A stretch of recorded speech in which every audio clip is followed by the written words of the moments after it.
Family Theater presents Jeanette MacDonald and Will Rogers, Jr.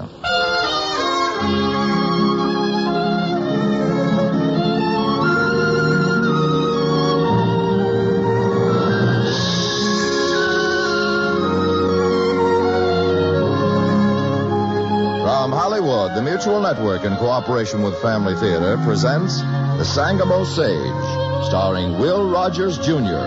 And now, here is your hostess, Jeanette MacDonald.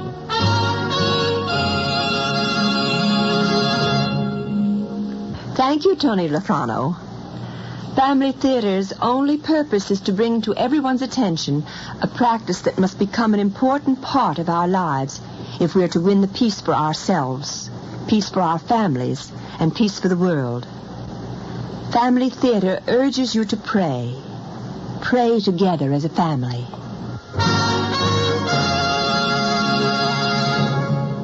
And now to our transcribed drama, The Sangamo Sage, starring Will Rogers, Jr. as Abraham Lincoln.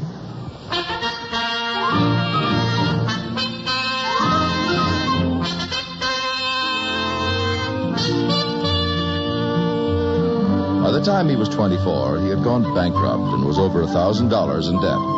None would deny he was an excellent wrestler, a swift cornhusker, and told a funny story better than most. But apart from the fact that he could read and write, his New Salem neighbors didn't feel he had any qualifications to be deputy surveyor of Sangamo County. He didn't know a chain from a circumferenter or a logarithm from either. But here this morning, they'd seen him start out on foot bright and early to walk 20 miles to Springfield to ask a Democrat for a job he didn't know the first thing about. But that's how he did. That was Abe Lincoln.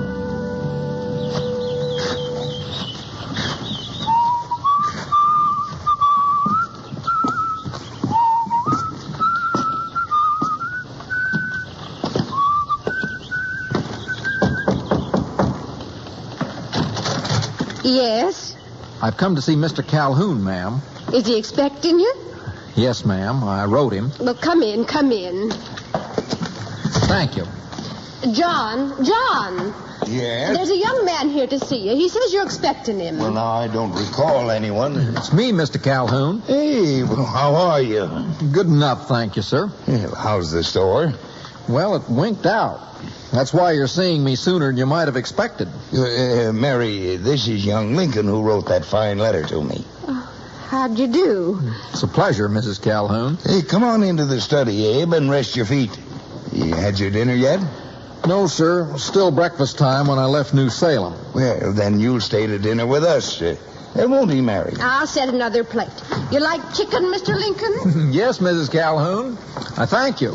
Come on, onion, Abe. Sit down. Yes, sir. You walk all the way to Springfield this morning? Yes, sir. I'm afraid my appearance is the worse for it. You own a horse, don't you? I own about 80% of one.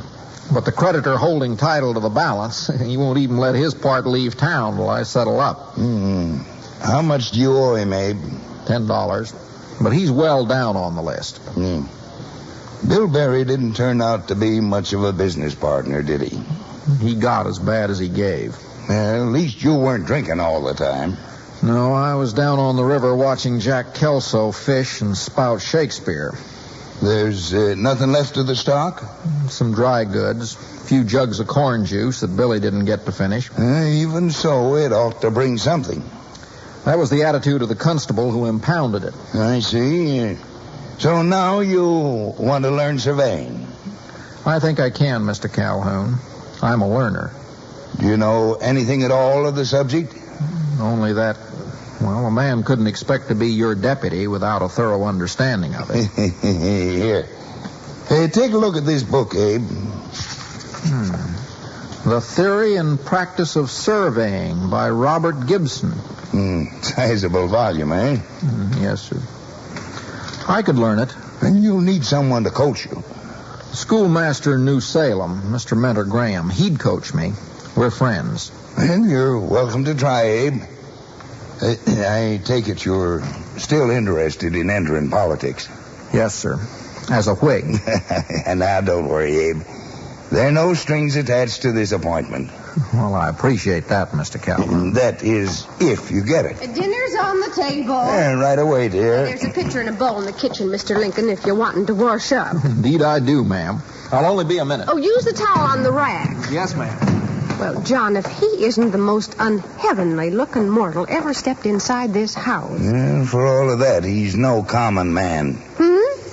He ran for state representative from the county last year, and he placed 7th among 12 candidates. What's so uncommon about losing an election? In one of his speeches, he said, "If the good people in their wisdom shall see fit to keep me in the background, I've been too familiar with disappointments to be very much chagrined."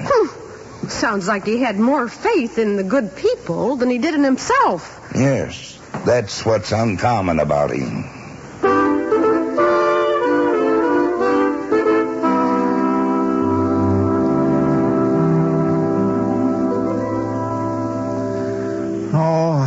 I don't know, Mentor. Start over from the beginning, Abe.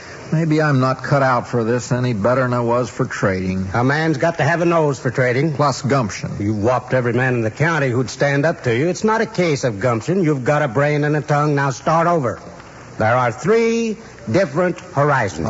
Now, there are 3 different horizons. The apparent, the sensible, and the true. The apparent horizon... The apparent or visible horizon. The apparent or visible horizon is the utmost apparent view of the sea or the land. There's 2 more. The sensible horizon is a plane passing through the eye of an observer, perpendicular to a plumb line hanging freely. That is the most uninstructive collection of words ever assembled in a single sentence. It's highly instructive. A pane passing through the eye of a plum tree. A plane. The only person who could understand that is the man that wrote it. I'll wager it's not too clear to him. It's as clear as spring water. Would a plane parallel to the horizon be horizontal or vertical? Word parallel does not appear in that proposition. It's implied in the phrase through the eye of an observer. You think the observer's going to be lying on his back with his head rolled sideways? Well, I've always found that a very restful posture. Now, don't try joking your way out of this. He's going to be standing flat-footed, and the sensible horizon is the horizontal plane he sees at right angles to the plumb line. Hanging freely.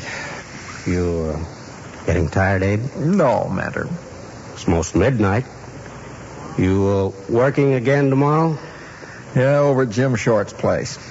Huskin? He'll be finished in another day or so. Abe, you can't keep up a pace like this. I shouldn't have to for much longer. Why, we're better than halfway through the book. You haven't had a good night's sleep in a month. Oh, yes, I have. And you won't get but 4 hours tonight if you start right now. Well, I managed to catch a few winks during the day.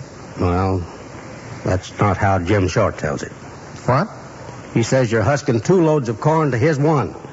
Well, you know, Jim does a sight of sleeping on the job himself. Oh, Abe. Now let me try it once more, Mentor, and then we'll call it quits. Well, just once. And don't prompt me now. All right. There are 3 different horizons. The apparent, the sensible, and the true. The apparent or visible horizon is the utmost point of view, most apparent point of view of the sea or the land. The sensible, now let me get this by myself. The sensible is a plane passing through the eye of the observer, perpendicular to a plumb line hanging freely. Good, Abe, good. Now there's one more, I say. The true horizon. The true horizon.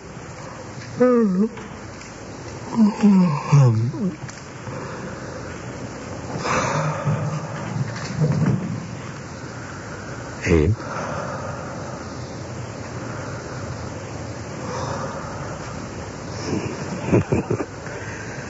The true horizon. He'll always be able to see that.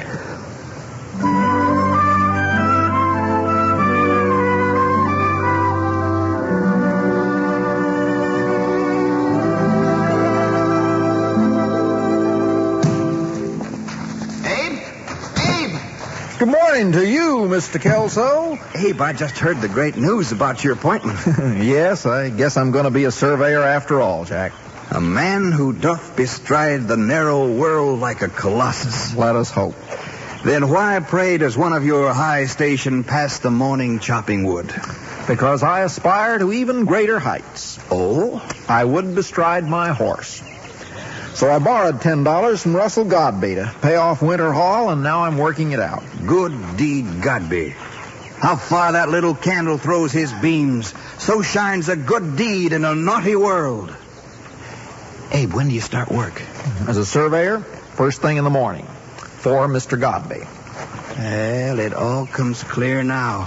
How much are your fees? $3 a day. Well, you bet he tries to pay you off in buckskin? Abe! It's Nancy Graham. Running like the wind. Abe! Father says you to come right away. What's the trouble? It's that man from Rock Creek who holds the promissory note you took from the Trent brothers. What about him? He says they've skipped and it's your responsibility to make good what's owing him. Well, he'll have the store and everything they've left. Well, he says that's not enough. And the constable agreed with him. What constable? Down at Rutledge Tavern. He took your horse and saddle and your surveying stuff. He impounded my instruments, too? Uh-huh, everything. You've got to go down there, Abe. Oh, it wouldn't be any use, Nancy. Mr. Hunter's within his rights. But, Abe, you can't work without those instruments. The law's the law, Jack. I'm in the man's debt. When's the auction, Nancy, did they say? Sometime tomorrow. Abe, maybe you could somehow borrow the money to buy back your stuff. I've done enough borrowing. Not near as much as you have lending. Why, there's lots of folks hereabouts who still haven't settled what you carried them for. Yes, and that doesn't augur well for me either. How do you mean? Neither a borrower nor a lender be. For loan oft loses both itself and friend, and borrowing dulls the edge of husbandry. Hamlet, Act 1.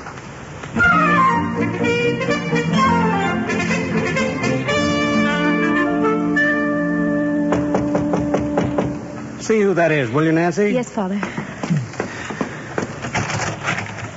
Good evening, Nancy. Hey! Howdy. It's Abe and Jack Kelso, Father. Come in, boys. Come in. I stopped by to fetch Mr. Calhoun's surveying book, Mentor. Oh? Since I shan't be needing it, I want to return it to him tomorrow. Hunter won't let you have the instruments?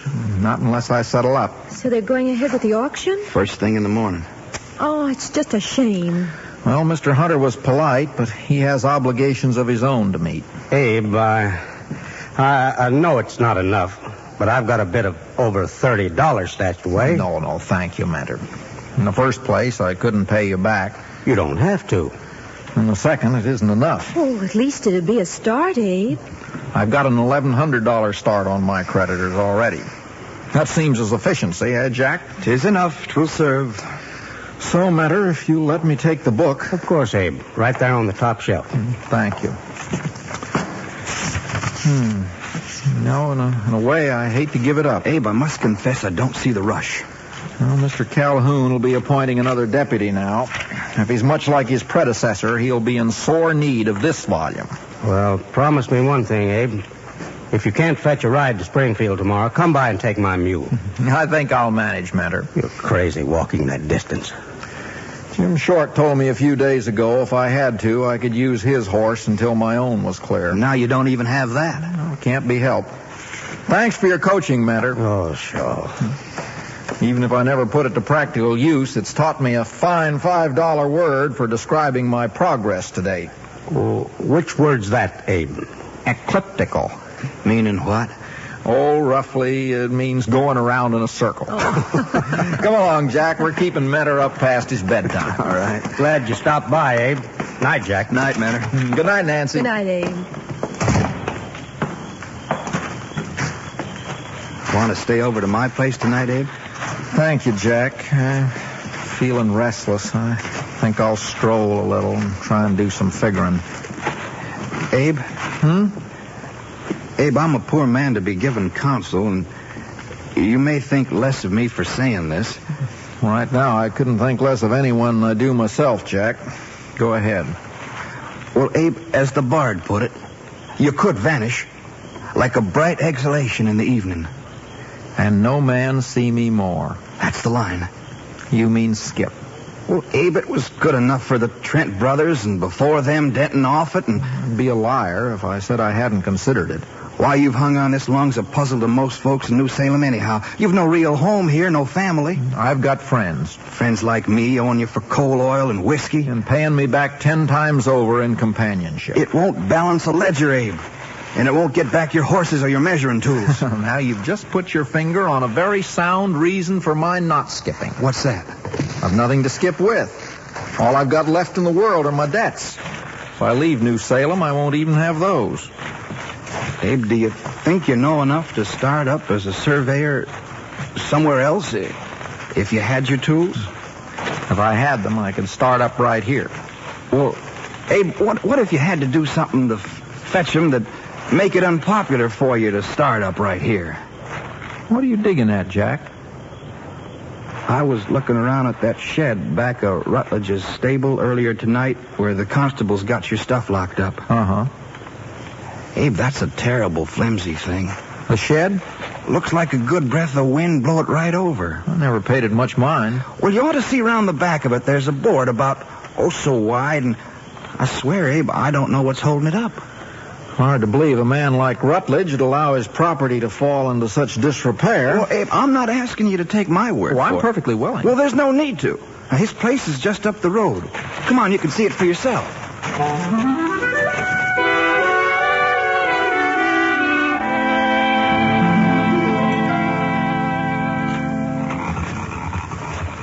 Isn't that a scandal? Yes. Look, Abe, all you have to do is touch it. See how it shakes?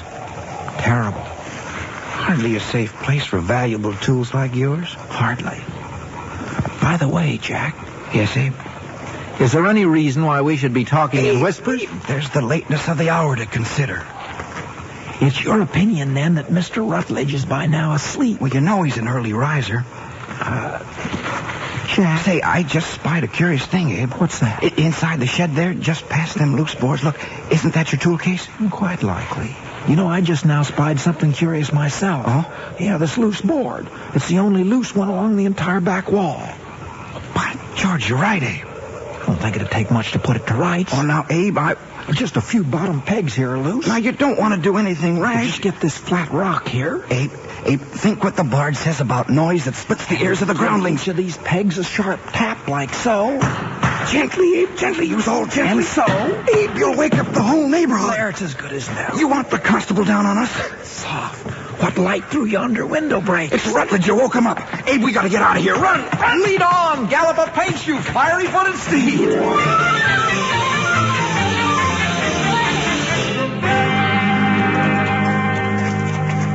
Oh, we're away.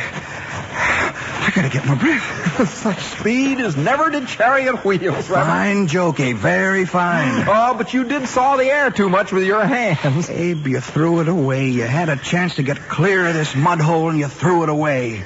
I guess so. Leastways, well, I thank you, Jack. Fair weather or foul, you're a friend. Abe, I spent the better part of 2 hours loosening those pegs. What are your fees? Oh, there's no teaching you anything. I dispute that now. I'm a good learner. Of surveying, maybe, and Shakespeare, blame little else. Maybe not. I've learned what a friend will do for you, though. I learned that tonight. Fat lot of good it served you. No, it served me well, Jack. It's what made me pound back those pegs. My putting them loose made you pound them back? In a way of speaking. You see, my friends right now are all I've got to my name. Don't forget your debts. That's true. I'd rather have both than neither. Oh, Abe. No, this is right, Jack. A man would be a fool to leave a place where people have been good to him, like folks like you and Mentor and others have been to me. Abe, you make friends wherever you go. I've been lucky. I wouldn't want to turn that luck by starting to leave enemies someplace I've been. You got no tools, no horses, not a penny to your name. And you call yourself lucky? Sight luckier than most men alive. Now, how do you figure that? Now, you promise not to josh me about this. I promise. Well, people seem to trust me. Oh, but old man Hunter. No, it's not really me Mr. Hunter doesn't trust. It's circumstances.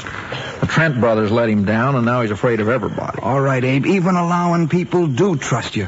What special good's in that? It makes you... How can I put it? It makes you strong. Strong? Yes, Jack. It makes you strong enough for anything.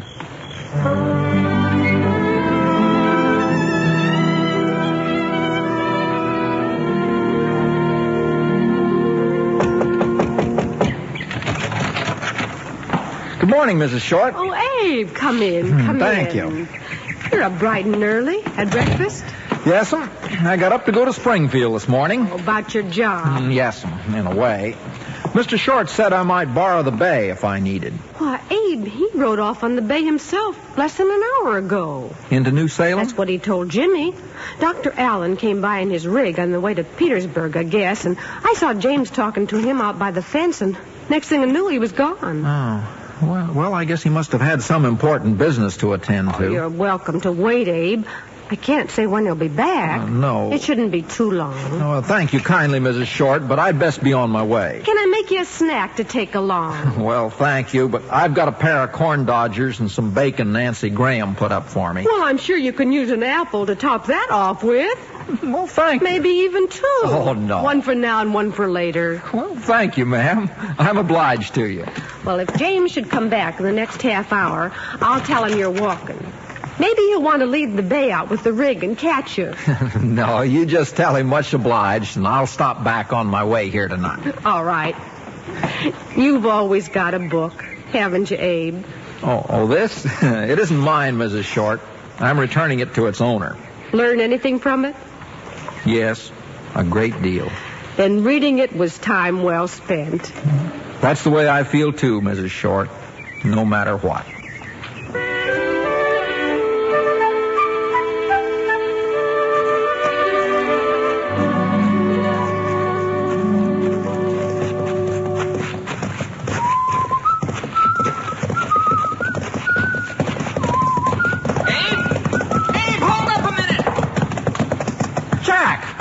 What have you done? Now, hold on. Well, you're leading my horse, carrying my surveying instruments? Will you let me get my breath? You stole them after all. Nobody stole nothing. Will you let me get down and tell you? I've near run my nag's legs off trying to catch you. Well, what did you do? I went to the auction this morning. The whole township went. Everybody? Miller, Hill, Ferguson, Rutledge. Well, what happened? Let me get my breath. Well, the constable got up and said your stuff was for sale to the highest bidder. And Ethan Dodge, you know that old miser. He's not a miser. He's just poor. He wasn't too poor to bid $15 for your horse. I meant poor in spirit. Well, he bid $15. Up to then, no one else had said a word. Tom Clary and I were going to pool our resources and bid $15.80. When all of a sudden, up comes riding Jim Short in his big bay, panting and huffing. Why, I passed his farm this morning. Well, up he comes yelling at the constable and asking what'd been sold to who. There hadn't anything been sold yet, so he bid a flat $100 for the lot. Instruments and everything? The whole lot. And old man Hunter said take it, and the constable did. And here it is. I just can't believe it. That's what I told Uncle Jimmy you'd say, but he told me catch him and let the evidence speak for itself. It speaks eloquently. Seems as though my whole life is always being put together by my friends, for the people who have trust in me. Well, they seem to trust you enough to want you as deputy surveyor of Sangamo County. So it appears. Abe, you better mount up and get at it. Yes. You know, it's a thing to conjure with. What's that? My friends. Here, Abe, don't forget your surveying tools. Oh, thank you. Abe, what do you mean it's a thing to conjure with? Well, they're sending me off to be a surveyor. That's just to Springfield. I know. I wonder how far they'll send me before they're through. Maybe all the way to Chicago. Maybe. Good luck, Abe. Good luck, Jack. And I thank you.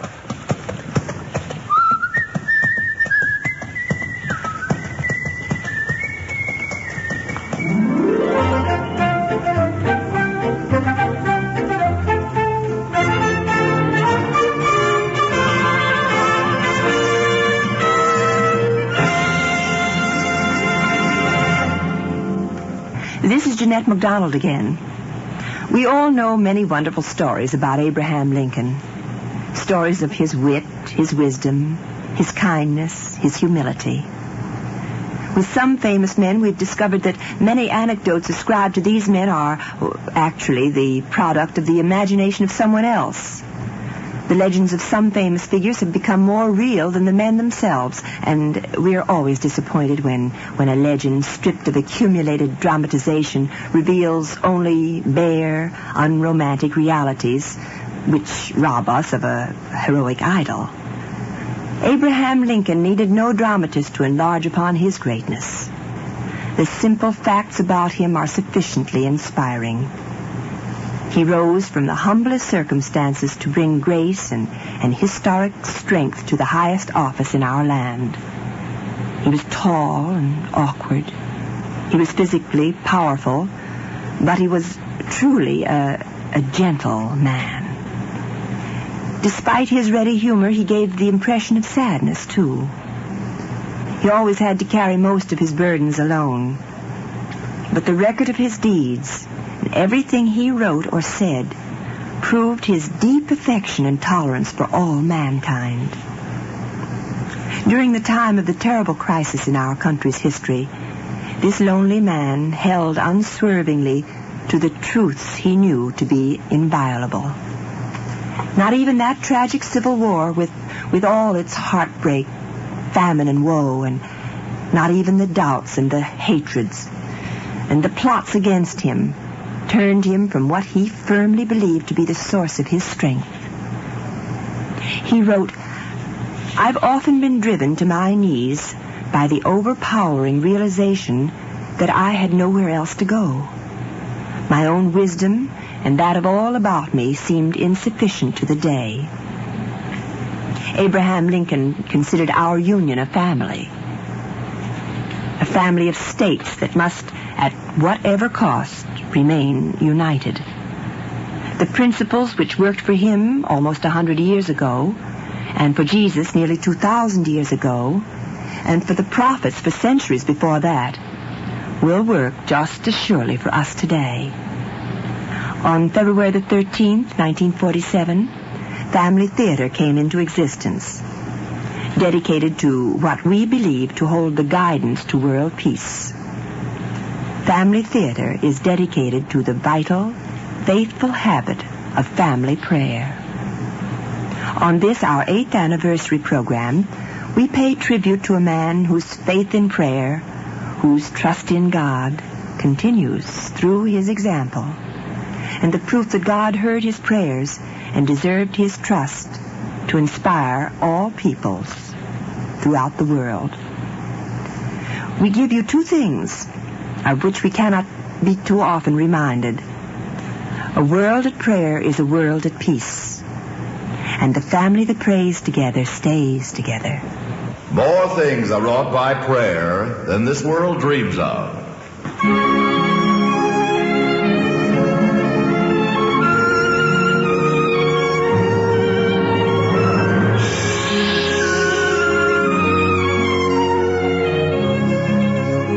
From Hollywood, Family Theater has brought you transcribed The Sangamo Sage, starring Will Rogers Jr. Jeanette MacDonald was your hostess. Others in our cast were Gene Bates, Margaret Brayton, Leo Curley, Herb Ellis, and Billy Baucom. The script was written and directed for Family Theater by John T. Kelly, with music composed and conducted by Henry Mancini. This series of Family Theater broadcasts is made possible by the thousands of you who feel the need for this type of program, by the Mutual Network, which has responded to this need, and by the hundreds of stars of stage, screen, and radio who give so unselfishly their time and talent to appear on our Family Theater stage.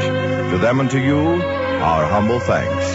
This is Tony Lofrano expressing the wish of Family Theater that the blessing of God may be upon you and your home, and inviting you to be with us next week when Family Theater will present Uncle Jim, starring Donna Reed. Jack Haley will be your host. Join us, won't you?